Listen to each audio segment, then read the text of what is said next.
You know, I've been meaning to do a video like this for a while, where let me go ahead and select this guy, and I keep getting asked a lot about, the fact that because I have Blender tutorials, and I used to have a lot of Lightwave tutorials. A lot of times people ask me, which one is better, and which one should I use, and is Lightwave awesome, or is Blender awesome, and which one's awesome, which one sucks, and so I thought I would start making this series of videos to just highlight the differences between the two programs, and just to show you which one does what, and basically so you can make your own determinations. I'm not going to definitively say this program sucks and this program is awesome. I'm going to say this program is awesome in this way and this program sucks in another way, and then you can just make your own determinations. I will, be very definitive. If I think that one aspect of a program is very, very good or very, very bad, I will tell you about that. But for the most part, I'm just going to show you what each program is and what it does and how it works, and then you can go ahead and say, okay, I think this program is for me, or this program is not for me. So here's Lightwave, and here is Blender. And actually, if you just, if you're not really that familiar with 3D programs and stuff, you might have a hard time telling them apart, because there's they look kind of similar in a lot of ways in their interfaces. They are very different, though, the way that each program is laid out. So I'm going to go through and start showing you the differences first. This video is just going to be an overview of the two programs and how they work, and then you can just kind of get a feel for, okay, now I kind of get what the difference between the two programs is, and you can start making a determination over which one you want to spend more time in. Of course, I would say, before you end up spending a significant amount of time learning any program, because all these 3D programs, they are all extremely labor-intensive to learn. There's a learning curve for all of them, and it takes significant time to master them. So I think before you start sinking a lot of time into one and say, I'm definitely going to use this one as my main program, I think you should get both programs and try them out for a little bit and see which one kind of appeals to you the most. Blender, of course, is free, so you can just download it. It's cross-platform and whatnot, so you shouldn't have any problem getting Blender. Lightwave is also cross-platform. You can see I'm running on a Mac as well, and Lightwave is not free. You have to pay money for that, but there is a free learning edition on NewTek's site. You can go ahead and just download that. It has some restrictions.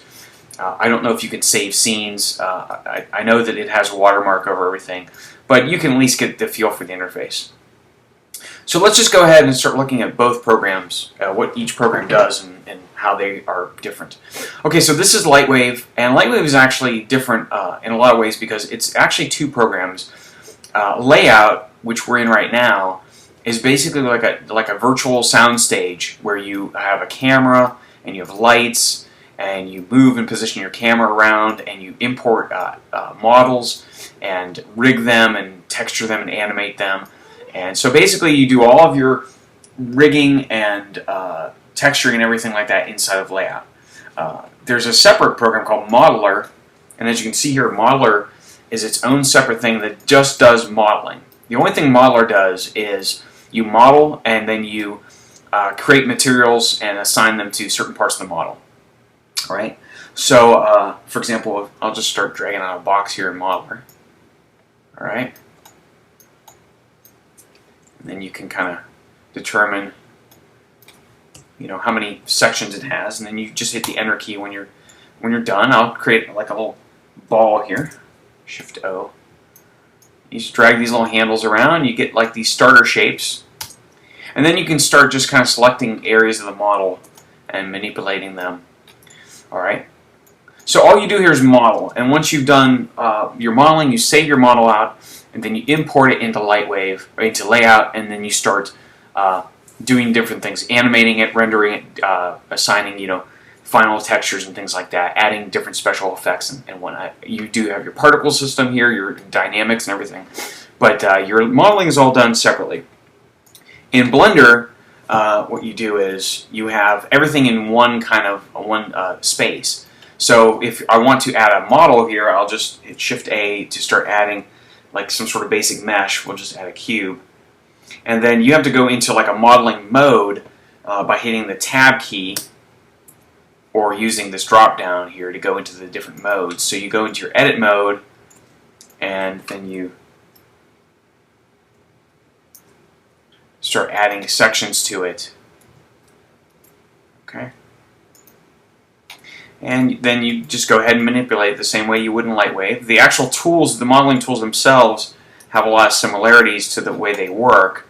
There's a lot of different aspects to these two programs that are, I think I can see a lot of Lightwave in the Blender interface. So once you learn one, you should have a bit more of a leg up on the other program. All right, but it's a lot of this determines it is determined by personal preference. The advantage to the Blender way of doing things is that everything is here. So as you model, like let's say this was going to be like an anvil or something we were modeling, that Tyrell was going to smash the Hellstone on or whatever, or the Soulstone on. If you play Diablo, you know what I'm talking about. So you could model it and move it around and do everything in one kind of spot here. So it's easy to figure out where things go. Now in a modeler, you kind of have different tricks. You could put different models in different layers and kind of line them up. But what you pretty much have to do is you model stuff and you get it looking the way you want, and then you go into layout and you move things back and forth, and you go back and forth between modeler and layout. These two programs are connected to each other with this little hub thing over here in the corner, and you can see you can go back and forth between modeler. So if you select an object, you can go back and forth and jump into modeler, model it a little bit, save it, and the results are updated here. So they kind of virtually work together. I guess the one good thing about the Lightwave system is that if you want to do your modeling, when you're in modeler, you just model. So you don't have a lot of overhead, and you don't have a lot of distractions to your modeling. And the same thing with your layout. The interface is probably a bit cleaner in Lightwave because of the fact that the two things are separate. In here, you've just got layout stuff, and in modeler, you just have modeler stuff. Okay, it's a hassle, definitely sometimes when in real life, when you move back and forth between the two programs. A lot of times you can get you can say, oh man, I wish I could just drop a box right here and just edit a few vertices on it. I wish I didn't have to go back, start a new model, save it out, give it a file name, blah blah blah. So again, part of it's personal preference, part of it is whatever job you're working on. All right, so that's one main difference. I'll go over a few of the, let's look at the interfaces themselves. As I was saying before, you can see in kind of look and feel of the two interfaces at a glance, you might be kind of hard pressed just determining which one is which, because they have a lot of kind of similar look and feel to them in a lot of ways. They have, instead of having a lot of icons, like for example, let's create a material here. Instead of having a lot of icons like Maya or 3D Studio Max or something, or some of the other ones, you have a lot of, they have gone in favor of just text buttons, which I think is really good, especially when you're first learning a program. If you're kind of new to 3D, I started on Lightwave because of the fact that all the tools were kind of like right here. Move tool just says move. The rotate tool, it says rotate. Okay, you don't have a weird little icon that you have to imagine. Okay, that looks like a house with a circle around it. I guess that means rotate. And sometimes, especially like Bryce programs and things like, or Daz Studio programs like Bryce, they have really weird icons that don't make a lick of sense, to me at least. Maybe I'm just thinking about it wrong, but sometimes the icons do not fit what I think it should, the actual function of the object would do. Obviously, there's a few icons here. There's things like this and the rotate tool and stuff like that. But for the most part, everything here in both programs, for the most part, is a text button. I will say that for certain, I would think that for a beginner person, if you're kind of new, let's say you're a graphic designer and you just use a little bit of SketchUp, you want to start getting into 3D modeling or animation, maybe for your job or for your hobby or something.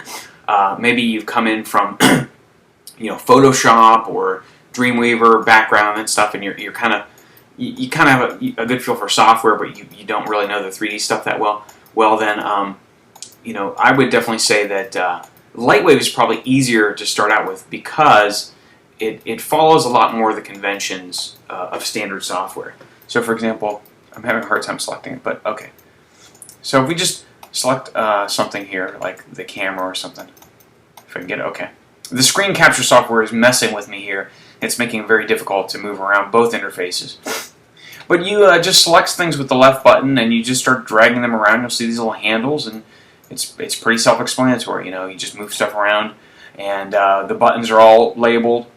There's not a lot, there's tabs, so there's not a lot of floating palettes. There are a few, like the properties window, obviously is very important. You can't fit everything just in the tabs, but I'd probably say that Lightwave, also the fact that because it's got the modeler stuff separate, and the modeler stuff you can say, okay, disk. Okay, I know what a disk is. I'll just, okay, look, I've created a disk. It's very simple. Blender has a bit of a weird kind of thing when you first get started to it. The left mouse button doesn't select stuff. The left mouse button puts this little target icon you see here. So if I were to hit Shift A to bring up the Add Mesh tool, anything I added here would be added at the point of that target.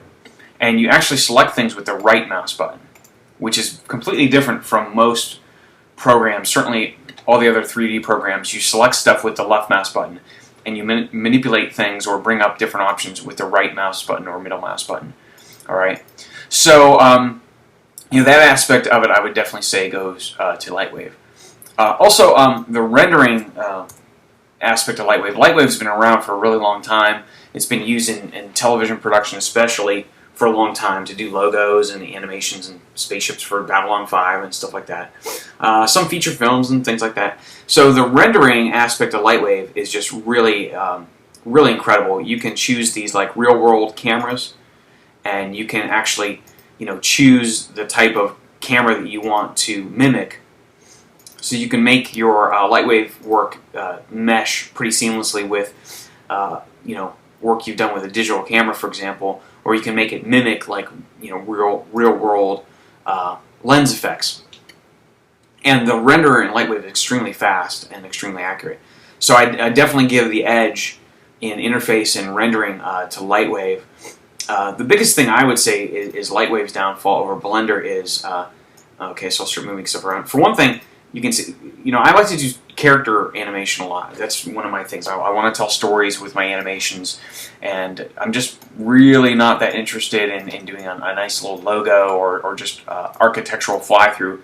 I've done them at my job many times, but it's just not something that I like to do on my own. I like to tell stories, so, and I'll start moving this around and see if I can get it to repeat the issues it was having before with the leg. You can kind of see here, not too much, but yeah, there you can see the kind of flipping. Basically, getting, you know, if you do want to rig and animate characters. Now, again, I'm going to say this: if anyone tells you, you know, whatever, this program sucks and this program is wonderful or whatever, I mean, the fact of the matter is that you can do everything, and every modern program has pretty much the same kind of feature set. They all have modeling tools. They all have animation tools. I mean, for the most part, there's a few exceptions. See, you can see that leg there rolling as I flip it around, as I move the pelvis down here. You can do great, wonderful character work in Lightwave. It's just that you have to do a lot more work, and you have to go and jump through a ton of hoops. And you don't have to do that in Blender. Let me show you one thing here that drives me nuts in Lightwave. So I'll start moving the guy's arm down, and then I'll start kind of rotating it over. Now let's say, you know, I want to move the guy's arm out. You know, I'm doing an animation, I want him to swing his arm out.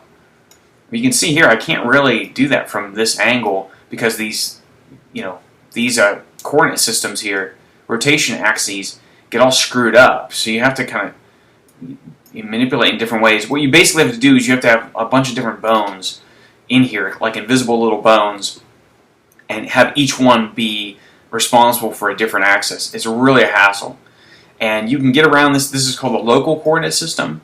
And there's ways around doing this, but you have to do these weird workarounds. And some plugins only work with the local coordinate system. In contrast, Blender here, if you go ahead and select, oops, let's go into pose mode here. And we're going to have the rotation tools. set that to local as well. All right. So the Blender tools, you see when you rotate the axis and stuff, the axis always stays with the object. All right. So you can pretty much, and also you can flip between the different coordinate systems. I like the normal coordinate system because it follows the bone, and I don't think Lightwave even has a normal coordinate system. So if I want to have this animate Tyrael here, moving his arm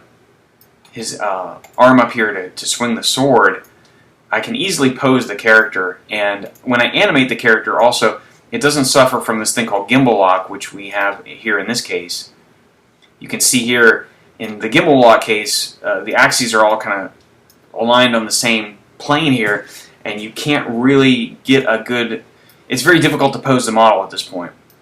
At some points, it's impossible to pose it the way you want. So, you know, also the tools. The other thing about the Blender tools is that when you add the skeletons to the character, and you kind of parent the the character to the armature, the bones are going to manipulate it. Usually, the programs will always kind of automatically grab the nearest vertices, but there's a lot of cleanup you have to do. It's called weight painting, and so if you go here into the weight paint mode, you can see that in Blender you can manipulate the weight. So if I didn't like, for example, his head here, if I didn't like the way the weights, you know, the bone was deforming his cowl here, I can just go ahead and start manipulating it right here in the program. All right, right here in Blender, right in the same seamless interface. And then once I've manipulated those weights, I can just go back and just go right back to animating. All right. See, I can see right there, there's a problem, like the bottom of his cowl. This is an older version of the scene. See the bottom of his cowl, when I move his head up, it's kind of being pulled away. So I would need to edit those weights. I would need to select this, go to weight paint mode, and kind of start adding, you know, these weights. Actually, I'm in subtraction mode here, I think. I shouldn't actually start, you know, trying to do things in either program, because I don't want to get kind of pulled away from what I'm showing you. But basically, you can manipulate these weights and then just go ahead and go right back to animating seamlessly. In Lightwave, if you find out that, let's go ahead and select the dude's head here. You can see here what I did was I have this kind of lozenge around the character's head that I use as kind of like a weight paint type of thing. But what you would have to do is, if you were not happy with the way he's being deformed here, you would have to send him over to Modeler. Alright. And then you would have to go into Modeler and select the different vertices and go into your map and you know, mess with your weight paint maps and stuff like that. You can see here you would have to go ahead to the head map, and you'd have to go ahead, select it, tell it, you know, exactly, okay, I want this part to be 100% weight or whatever. And then you would have to save it, come back here, and see what the results are. If you don't like it, you have to go back to Modeler and do it again, or change it just a little bit. Because a lot of this stuff is incremental changes. You maybe set the weight to 90%, and you say, oh, that's too much, I need to set to 85. And you need to just keep jumping back and forth and back and forth. It's really a big hassle. So the character animation tools, I think, I mean, to be quite honest, I think in Lightwave they're actually a nightmare. I mean, they're just, I can't believe I did it for so long in Lightwave. I was just kind of dedicated to the program for a while. But now that I go back and I've used both programs, if you want to do just straight up character animation, the Blender tools take a little while to figure out, because there's these different modes and everything. You have to switch back and forth between all these different modes, and it's easy to forget which mode you're in. And you know, there's so many tools in Blender because everything is in one interface. So you can see here when I move his arm, his wrist, I need to do some more weight painting on that. But like I said, this is an older version of the file. That's why it has all these problems. But it's just, oh my goodness, so much easier. And also the keyframe animation tools in Blender are really stellar. For a free open source program, it's just amazing that they can do this stuff. So as far as like character animation stuff goes, like I said, I've seen wonderful work done in both programs. I personally don't like to do a character animation in Lightwave. I think it's really a hassle. And what you can do is, and what a lot of the big studios do, if you watch extra features on DVDs, or my friends, people I know who worked in the industry professionally and stuff, doing work on TV or whatever, what they do, and I've done it to a limited extent, I like to just personally stay in one program for one project. In the projects I've worked on, I just stay in one program and I just leave it at that, because I don't have the time to jump back and forth. But what a lot of people do is they use each program's strength. So Lightwave strength is its stellar rendering, and the quality of the rendering and the speed of the rendering is much better inside Lightwave at this point. Blender's catching up. It's got the cycles, real-time render engine and stuff coming in. Blender's catching up, but it's nowhere near Lightwave. I mean, Lightwave's been around for like almost 20 years or something like that. More than 20 years probably. So Blender, new kid on the block, obviously is way behind on the rendering side of it. But what you could do is model your character, and a lot of people enjoy the modeling aspect of Lightwave much better than Blender. I would have to say that definitely the proportional editing tools in the modeler here. I'll get to this stuff in later videos. I'll show you the exact differences between. We'll do one tool at a time and kind of show you the differences. But there's a lot of really good modeling tools in Lightwave that I think are superior to Blender. Again, you can do good work in both of them, but I would say what you would do is, a lot of people they model in Lightwave, they animate in different programs. And when I was at SIGGRAPH, I talked to the people who did that Battle for Terra movie. I said, how did you do all that character animation in Lightwave? And they said, oh, we didn't. We did it all on Maya, and then we sent the data back into Lightwave and did all the rendering there. So that's what a lot of people do. They model in Lightwave, they animate in something else, and then they bring the data back into Lightwave, attach it to the character, and then just do the rendering and stuff. So kind of like how some restaurants, are known for certain dishes. This restaurant has the best pizza in the world, but oh my god, their fish is horrible. Or that other restaurant has the best seafood, but their Italian food is awful, or their steaks are not very good. So that's my awesome little analogy there. So anyway, if that's what a lot of people do. They go from bouncing back and forth between one program to another. So you have to do. So what you have to do is you use each program's strengths, and so anyway, I hope that this little look at both programs is going to kind of help you out and determine which one you should use. I would go ahead, like I said, and I'd get the tutorial versions of each one, the demo versions, and use them and figure out which one you like the best and which one suits you. And I'll be doing a whole series on each program and the difference between them, and then you can better determine which one fits your lifestyle and goals.